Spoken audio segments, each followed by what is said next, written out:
Hi, welcome to Lizzie Faye Loves Books, and this is my October wrap-up.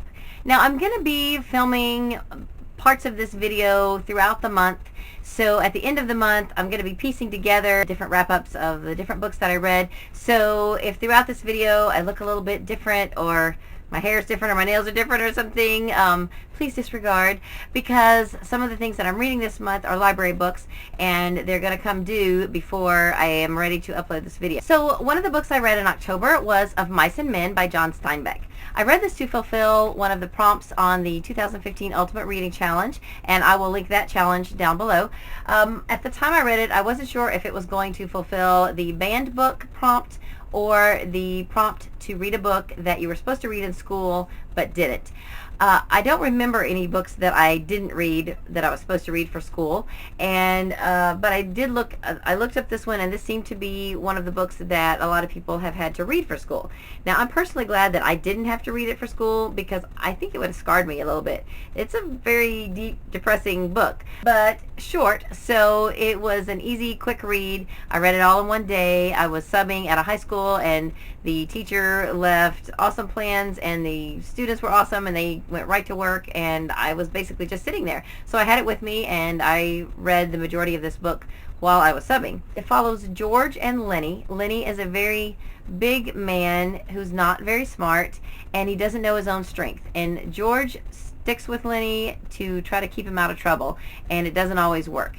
There's a lot of dynamics going on in the story between the different characters, and it having a special needs daughter who is growing stronger as she gets older, I understand a lot of what George goes through trying to keep him, as George tries to keep Lenny out of trouble and tries to keep people from getting hurt when Lenny is having issues. And it's a very powerful book. Thankfully, my daughter is not nearly as strong as Lenny, because that would be bad. I do empathize with what George is going through, and I think it's a very good read. I can understand too why it has been challenged and banned in a variety of places, especially not middle school. I'm not really sure what grade level that this is usually assigned to, but it's pretty deep. I think college is probably an appropriate place for this type of book. So if you have never read this book, then I would recommend reading it. The only other Steinbeck I've ever read is The Grapes of Wrath, and again, very depressing book, but very thought-provoking, both of them. So I'm assuming that John Steinbeck's style is, I don't know if these two books are indicative of all of his work and his writing style, or if he's got anything that's a little lighter, but it was interesting. I'm glad I read it. One of the audiobooks that I listened to in October is The Scandalous Sisterhood of Prickwillow Place by Julie Berry. I first heard this on Akasua K's channel, and I mean, she had me at the title. I knew I was going to read this as soon as I heard this awesome title. And this book did not disappoint me. It is so cute and so fun. I really, really love this book. I think I gave it 5 stars. It's awesome. I enjoyed the audio because I love to hear voices of different, I love to hear British voices, and it was just really cute. The fun part of this was that each of the 7 girls had an adjective that went with her name that described her. And every single time that girl was referred to, her adjective was with her name. So there was Smooth Kitty, and Dour Eleanor, and Pocked Louise, because I'm guessing that she had facial scars. And I can't remember now the others, but they each had their own strengths and weaknesses, and it's really it's a mystery, it's a farce. It would make a fun play, I believe. In the very beginning, the girl's headmistress and her disgusting brother are poisoned right in front of them at their dining table. They don't know who's poisoned them. They don't believe it was any one of them, but they don't know how they were poisoned, but they all of a sudden realize, hold on, we are alone here. If we can cover this up, then we've got some freedom, because they're in like a boarding school, and this was their headmistress that had been killed. So and then it seems like the minute they decide that they're going to have all this freedom, that's when the doorbell keeps ringing off the wall, and everybody and their dog is coming by the house looking for the headmistress, looking for the brother.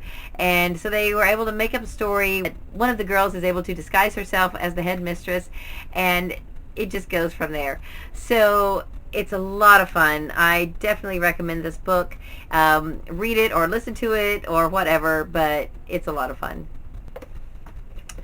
Another audiobook that I listened to is Paradise Lost by J.A. Jance. This is the 9th book in the Joanna Brady series. My husband and I were introduced to J.A. Jance first with the J.P. Beaumont series. We started listening to it on audio quite a few years ago. We prefer to listen to things in the order of publication. So after several books into the J.P. Beaumont series, there was a book which had J.P. Beaumont and Joanna Brady. Well, we hadn't read any of the Joanna Brady books at the time, but we went ahead and listened to that one, and then continued on with the series until a few books later, there was another mashup book with Joanna Brady and J.P. Beaumont. And at that point, I said to my husband, you know what, before we go any further, let's go back and let's catch up and learn a little bit more about Joanna Brady. She is the only female sheriff in Arizona, and of course fictitious, of course, and the Joanna Brady books are excellent. I think they're just as good as the J.P. Beaumont, if not better. I've enjoyed them thoroughly.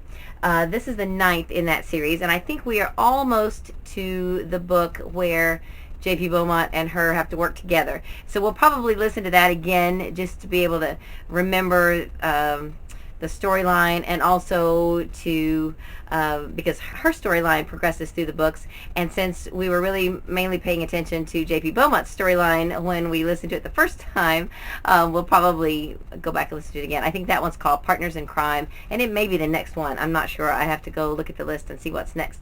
But anyway, my husband listened to this last month, and then it was the item, someone else had it on hold, and we had to turn it back in, and so I checked it back out and listened to it this month. None of them are very long. This is only 9 CDs, so it was 10.5 hours, and I was able to listen to this in 2 or 3 days, just having it on in my kitchen. And also I had to drive my husband's car to work yesterday, so I was able to listen to it in his car as well. The CD player in his car works. It just doesn't work in mine. So anyway, I really did enjoy this book. I did not figure out the ending in advance. I did not see it coming. J.A. Jance does a really great job of really fooling you and throwing you for a loop.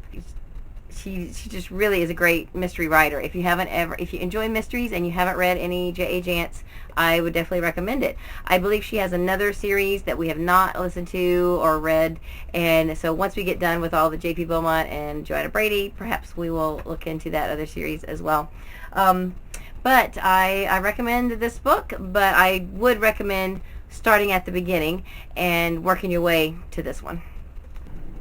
Now, early in the month, I read Freaky Fast, Frankie Joe by Latricia Clifton. This is one of the Sunshine State Young Reader Award finalists for 3rd to 5th grade.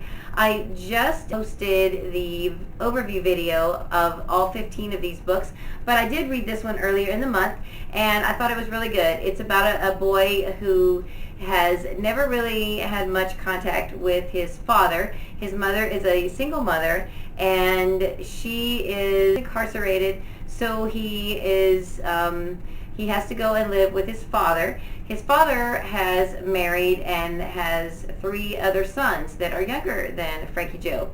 And so he has to try to fit in with this blended family and just try to make the best of things. So it is a very good book. I enjoyed it thoroughly, and I would recommend it for anyone, especially kids who may be in a blended family situation, and I think they would identify with a lot of the things that Frankie Joe is having to go through. Another audiobook that I listened to was The Good Earth by Pearl S. Buck. This was for book club, and I didn't really particularly enjoy it. I suppose that I feel more educated for having read this or listened to it, because you do learn a lot about the Chinese culture around the time of the Chinese Revolution. Women are not highly valued at all in this culture. They are referred to as slaves, and of course, when one is getting ready to have a child, they always hope that it's going to be a male, and it's difficult. And I felt like this was kind of slow moving for someone who really just kind of prefers fast-paced stories, dystopian stories, things like that. This is totally not in the range of things that I usually read. But that's the reason I joined a book club, was to broaden my horizons. So I do try, if at all possible, to read the book that's for book club. And it wasn't a bad book. I believe it was a Pulitzer winner, maybe. I didn't really particularly enjoy it. And then I've talked to people who say, oh, that's a great book. And then I say, well, I didn't really enjoy it. And they're like, well, yeah, I didn't really either. But, it's still a good book, which seems kind of contradictory. But, I suppose that it's a good book for anyone to read, just to be able to get an understanding of this culture. The audiobook that I just finished on the last day of the month is The Autistic Brain by Temple Grandin and Richard Panik. Temple Grandin is a college professor who does have autism, and you may have seen the movie that was done about her young life on HBO. It's a great movie if you haven't seen it, and I have a lot of respect for her. She has really just worked so hard to overcome a lot of the setbacks that she had as a young child, dealing with the different aspects of her life that are affected by her autism. And I thought it was a very good discussion about the autistic brain, and there were a lot of good insights from Dr. Grandin. So if you have a family member with autism or a child with autism, then I think you would enjoy this book. Now, one of the books that I had planned to read was Oh My Goodness by Effie Leland Wilder. And the reason I have set this aside for now is not because I don't want to read it. I really do want to read this. But I'm doing the Ultimate Reading Challenge, and I'm hoping that Pop Sugar will come out with a new Ultimate Reading Challenge for 2016. And I would imagine that they're going to tweak the challenges some so that they will not be exactly the same as this year's. One of the prompts on this year's challenge is to read a book written by someone under 30. So I thought, what if next year they have you read a book written by someone over 80? And I can't think of any others that I haven't read other than this book. So I decided to save it till January, or at least until December, and see what the Ultimate Reading Challenge will have for next year, so that if I need to use this for next year's challenge, I will not have already read it. So in the month of October, I believe I listened to a total of 4 audiobooks, and I completed 2 physical books and started several other books that I'll continue to read on into the months of November and December. I also went to, I guess, 4 bookish events, 2 of them being book sales, and in fact was in charge of a book sale. So it's been a very bookish month. Even though I did not finish a lot of books, I still have been very heavily involved in bookish activities.